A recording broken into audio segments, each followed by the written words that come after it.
Flip 7. There's the blue, Samsung. And this is the 512 gig model just because that was the free storage upgrade that they're getting for pre-orders. So if you did not get in on the pre-orders, I don't think they have that available anymore as of today. But links are in description if you want to order still. I'm sure Samsung's going to keep pushing out deals. And there you go. And usually Samsung with the inner thing here with a whole bunch of nothing. But we'll do it anyway for completeness. So we got the SIM tool and your usual cable and books, I'm sure. Or not books, but quick start guide. Terms and conditions. All the fun stuff. And then your Type-C to Type-C cable. Right there. Type-C to Type-C. And that's it. Nothing else in the box. That's how Samsung and everyone else does it now. And then color of the year. We're going electric blue. Or what they're calling this, shadow blue, blue shadow, blue shadow. And actually, let's see something real quick. Same color. Yeah, pretty much same color as the blue and the S25 and S25 Plus. That's nice though. This is a nice blue. I do like it. And then the outer display here. Full outer display this year. Take that off. Put all this stuff away. Just power this on. And let's see if we can have juice on this thing. There we go. That took a while. But Samsung Galaxy don't show the device name anymore. I liked it when they showed the device name in the boot up. But anyway, real quickly. Flip versus Ultra. There we go. Flip slightly taller. Ultra is definitely super chunky, like I was saying before, with those flat sides. I really wish they kept the curved sides from the S24 Ultra. I think that would have been the better way to go, to at least make it look slimmer, because it's technically slimmer. But that's super thick. And then, kind of with the Plus model, of course thinner because it unfolds. Flip. We'll do the flip first. Flip.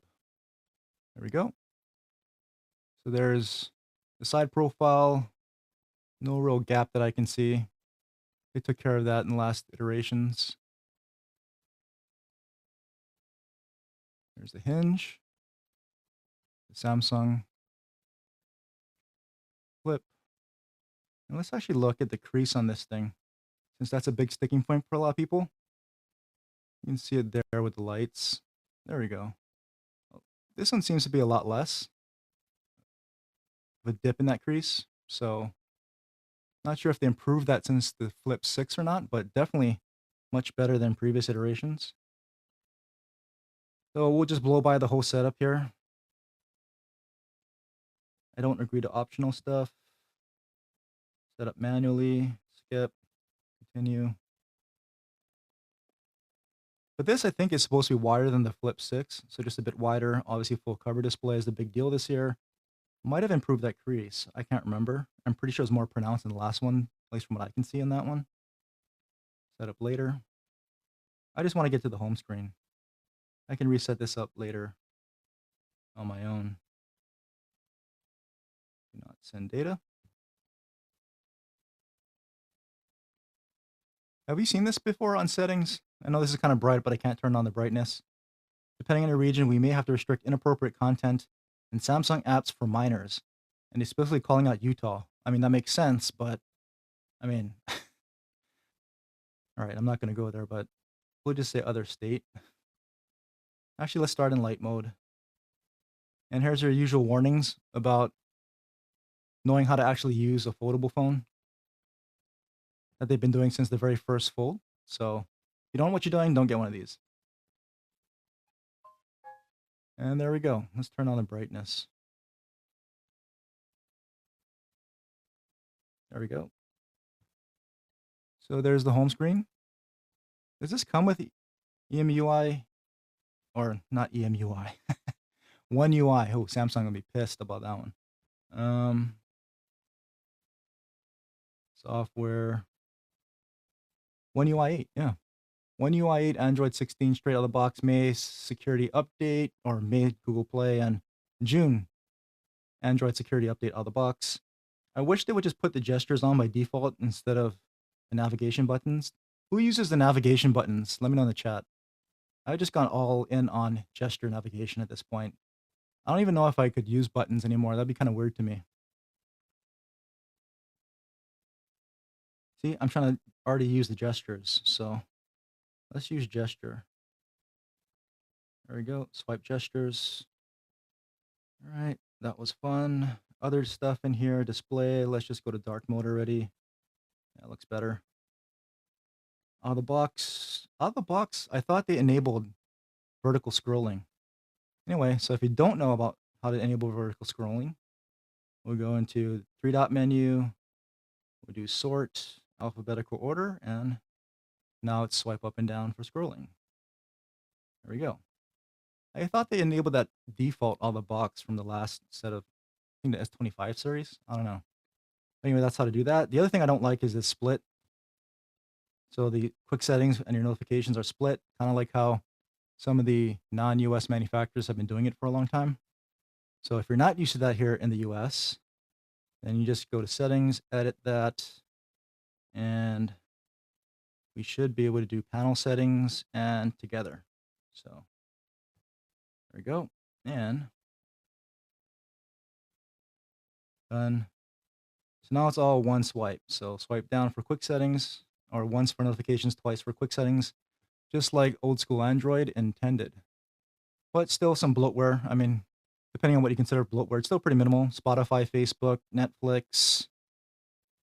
Anything else? Used to be a lot worse. That's not too bad there. Camera settings, because that's what I care about. There you go, quick controls. So that's been new since the S25, I believe. So that's where you get all your quick stuff on the bottom. Go to more settings. Well, the thing is that I don't like is that they don't include the camera assistant settings in here. You have to go to the Samsung store, download camera assistant to enable all those really good settings that should just be in settings. Things like disabling auto lens switching and all that stuff. They should just bake it into the regular settings. Shot suggestions, that's okay sometimes, I guess. Watermarking. Advanced options, log video should be up. Log video, so you can shoot log video on the Flip 7. That's really good. And of course, DeX is on board. Actually, let's go and check. DeX, yep, there you go. Wireless DeX right there. So DeX on the flip phones finally. Finally. So yeah, Samsung's really making the flip phones much more capable. Let's get back to settings here.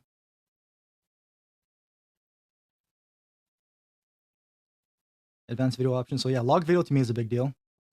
You can shoot log video here on Samsung. And I like that they're making log video accessible for people because they have auto color correction.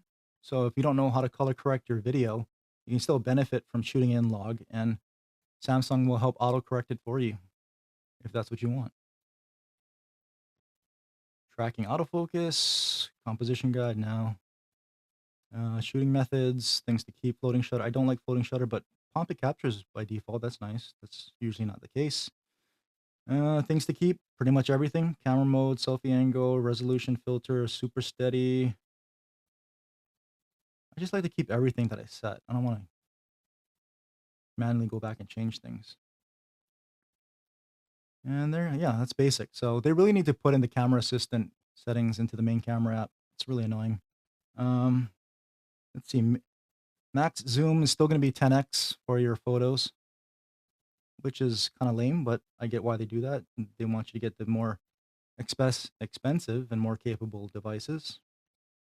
Video, you should be able to go up to no 8K, just 4K 60 max resolution there with a max 10x zoom as well for video. All right, usual stuff, portrait. Let's see, portrait video should be able to go 4K with this. Actually, I don't know. This looks like default. There's usually like some option. There's a cover preview. You can see my camera. ZV-1. There's the shotgun mic that I was trying to use before. Yeah, portrait video. Usually you can change this. Nope. Might just be stuck. Let's see. Yeah, nothing. All right. And then all the usual stuff. Pro video, pro photo, night mode, slow motion, hyperlapse, portrait video. So Exynos 2500, I know a lot of people are probably up in arms about the Exynos 2500, but you know, if they're confident in it, they threw DeX in here. And I'm pretty sure it's going to be fine for most people. They do give you 12 gigs of RAM, 6.9-inch display, 1080p display though. You can see 188 grams, pretty light. Let's see. Yep, 1080p display, 21:9, Super AMOLED, 120 hertz, peak brightness, 2600 nits. Android 16, which it does come with One UI 8. We just verified Exynos 2500, 3nm chip though. UFS 4.0, that's a big deal. 256 gigs of storage is starting. This is the 512 because it was a free storage upgrade. And here's your camera specs. Let's get rid of that. 15 megapixel main shooter, 1/1.57, which is pretty good. Would like to see 1/1.3 at least, but I get why. It does have stabilization, and you get a Turbo-N ultra wide. Probably not the greatest, but you get one. No telephoto lens, but it's because they're giving you the main lens and the outer display, so you should be able to take selfies with all it and all that stuff with the main camera. Yeah, 4K video, no 8K. Huh. No 8K, no 4K 120. 10 megapixel selfie camera that you shouldn't use because you have the exterior main camera and exterior display to be taking your selfies with on this, which is nice. 4K 60 on that camera though. Samsung usually does have pretty good audio. And fingerprint sensors, DeX included, like we said. 4300 milliamp hour battery. Should be fine. 25 watt wire charging, which of course we all wish could be faster. This is Blue Shadow, comes in black. That's coral red. I do have pictures actually of this coral red. All right, so that's coral red, which is very much a magenta. Like, as soon as I picked it up, it was like, this is a magenta, bordering on pink. So this really should just be called coral and no red in the name because this is definitely not red. That is the Z Flip 7.